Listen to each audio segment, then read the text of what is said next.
বন্ধুরা, আমরাই বাংলাদেশের সর্বপ্রথম এই ইউনিক ডিজাইনের বিশাল একটা বক ঘুড়ি বানাইছি। কিভাবে এই বক ঘুড়িটা বানাইছি জানতে হলে আমাদের ভিডিওটা সম্পূর্ণ দেখতে থাকুন। আর সুতোটা টাইনে এই শলার সাথে ভালো করে বেঁধে নিতে হবে। আমাদের বক ঘুড়ির মাথাটা বানানো শেষ, যাতে দেখতে একবারে আসল বক লাগে। মন, আজকে আমরা বক ঘুড়ি বানাবো। দেখিস, আজকে বাংলাদেশে প্রথম সবচেয়ে বড় বক ঘুড়ি বানাবো। আচ্ছা, আজকে এই ঘুড়িটা বানায় দেখা দেবো। দেখা দেবো নে, এমন ফাইন করে ঘুড়িটা বানাবো, ঘুড়ি উপরে উঠলে মনে হবে যে একবারে আসল বক উঠবে। আচ্ছা, দেখা দেবো না তো।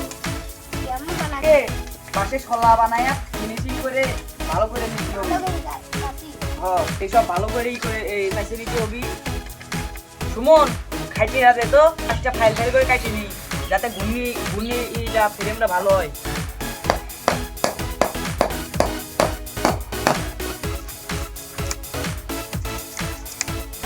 ভালো করে খাইয়ে নিচ্ছি, খাইয়ে নিয়ে ভালো করে চাষ করবো তো সুমন। আচ্ছা, এ যা বাবাস, অত সহজে ভাঙবি নি। এই তো দুটো ব্যক্তি হয়ে গেছে। এখন এই ব্যক্তিটা ভালো করে চাইছি নেবো আমরা। আরে আমি তো কইছি না, ঘূর্ণি বানায় উড়া দেবো। মনে কর ঘূর্ণি উড়িয়ে গেছে আকাশে, ওই যে ঘূর্ণি উঠতেছে। মনে কর পর্যন্ত যত ঘূর্ণি বানাইছি, ওই ঘূর্ণি তো না উড়া তো দেখাইছি, সব ঘূর্ণি কিন্তু উঠছে। আচ্ছা, তো কইছি না ঘূর্ণি তুই রিল্যাক্সে খালি তুই বসে থাকছিস, ঘূর্ণি মনে কর আকাশে উঠতেছে। এইটা ভালো করে চাষবো, বেটিটা গোল করে চাইছে নিতে হবে। এই বেটি আবার পাখনাই দিয়া লাগবে না, তো সেজন্য ভালো করে চাইছে নিতে হবে।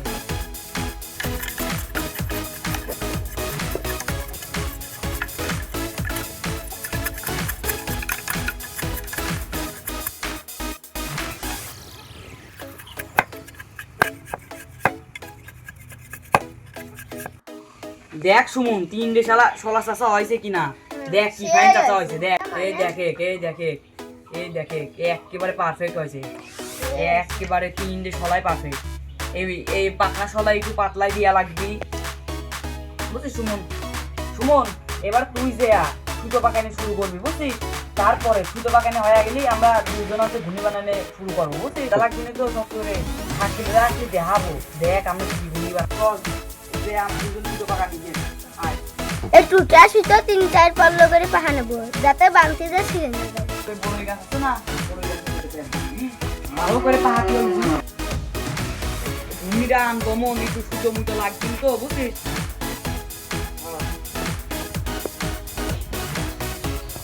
সুতোটা কেবল 2 পল্ল হয়ে যায়, আরো 2-4 পল্ল দিয়া লাগবে।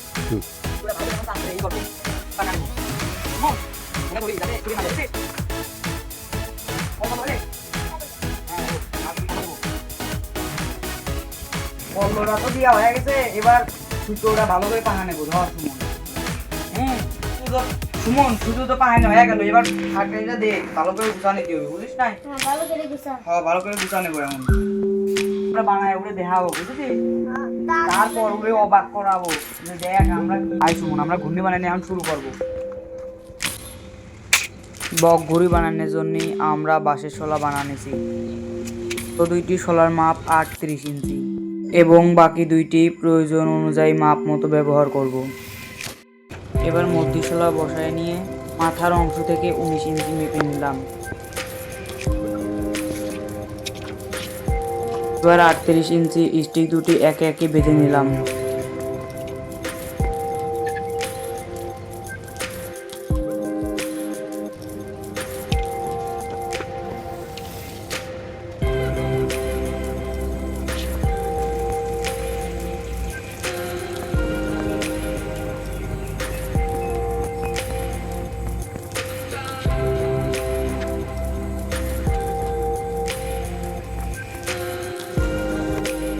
শলাটা মেপে অর্ধেক বাইর করে দিই।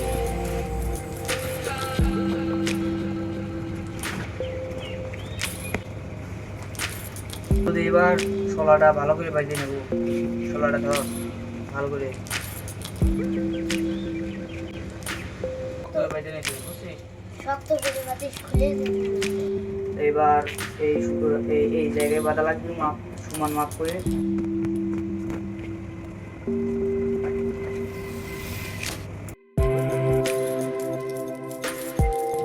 এবার এই জায়গা মাপটা ভালো করে নেবো। দুই দিককার মাপ ভালো না হলে আবার ঘুরে উঠবে না, শক্ত করে বাঁধতে হবে। এক দিককারটা শক্ত আর এক দিককারটা ঢিল হলে কিন্তু সমস্যা।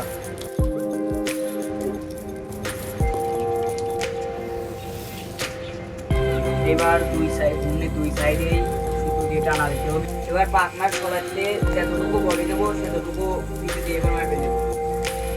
18.5 14 যার মাপ 6 ইঞ্চি। আর এই জায়গায় সুন্দর করে বেঁধে নেব।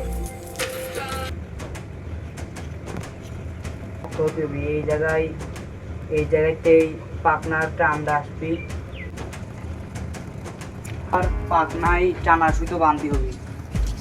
সুন্দর করে ভালো করে এই সুতোটা বাইরে নিতে হবে যাতে সুইটে না যায়।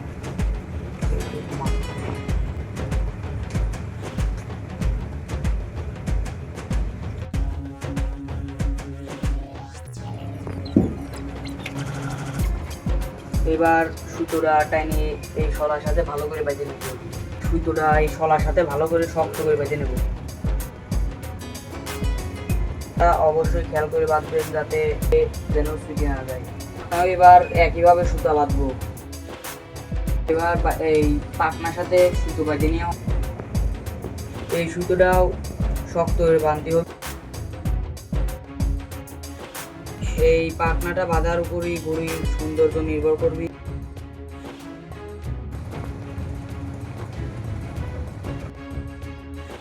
টাইনে ওই শলার সাথে বেঁধে দেবো। এই পাখনার মাপেই ওই পাখনার মাপ করতে হবে, সেই রকম করে মাপবো।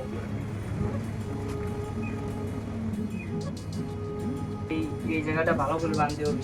আর এই শলাটা বা গায়া এই সুতোর সাথে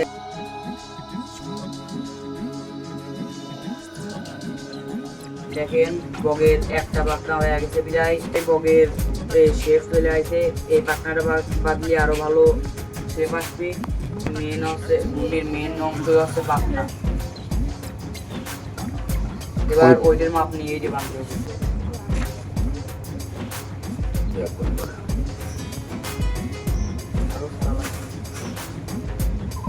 আর এই জায়গা মাপ নেওয়া হয়ে গেছে। এবার সুন্দর করে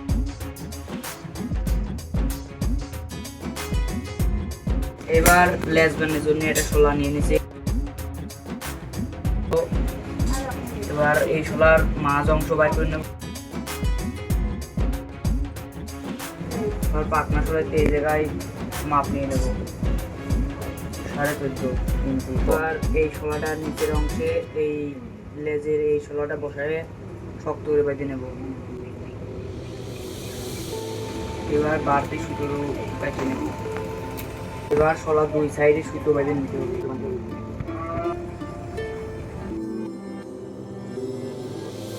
সুতোটা টেনে নিয়ে এই মাঝের শলায় বাঁধতে হবে।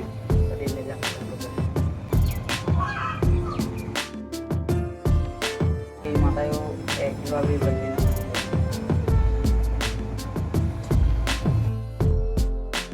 সাইডের মাপ নিয়ে নেবো। এবার 13 ইঞ্চি এক সাইডে।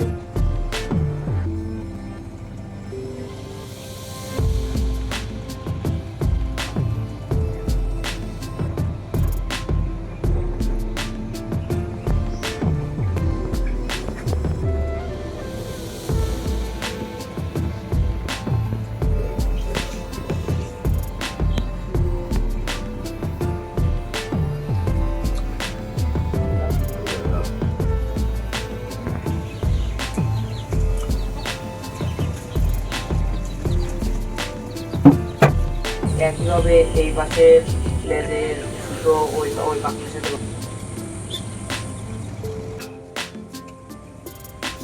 আর সাবধানে পাখনার বাড়তি সহাটুকু কাটা লাগবে যাতে সুতো কাটি না যায়।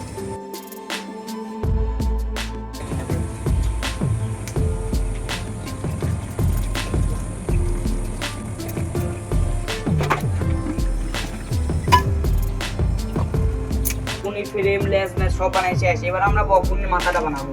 এবার এই মাথাতে এই মাপটা নিয়ে নেবো, বুঝছিস? এই যে 5 ইঞ্চি। এবার এই ষোলোটার মাপ নেব। এই ষোলোটার মাপ হচ্ছে 5। এবার এই ষোলোটা হেনে থেকে ভালো করে বাজিয়ে নেব। এবার এই মাথায় সুতো বাজিয়ে নেব।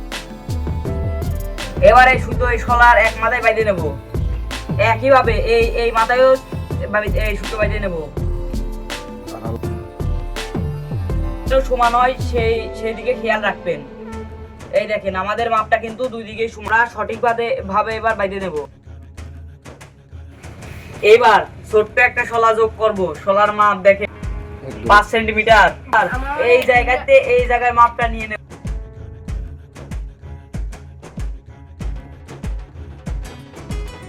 এবার এই সুতাটা সাথে ভালো করে টাইট করে বেঁধে নেব। একইভাবে এই পাশেও এই বাড়তি সুতাটু এই জায়গায় বেঁধে নেব। আমাদের ঘূর্ণির মাথাটা বানানো শেষ। এখন আমরা ঘূর্ণির পাও বানাবো। এবার বগের দুটো পাও বানাবো। এই বগের পাও বানানোর জন্য দুটো স্টিক যোগ করবো। স্টিকের মাপ 29। এবার দুইটা স্টিক লাগা নেব।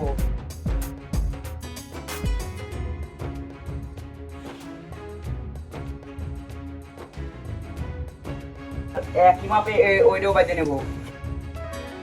এবার এই বাড়তি অংশটুকু কাটে নেব।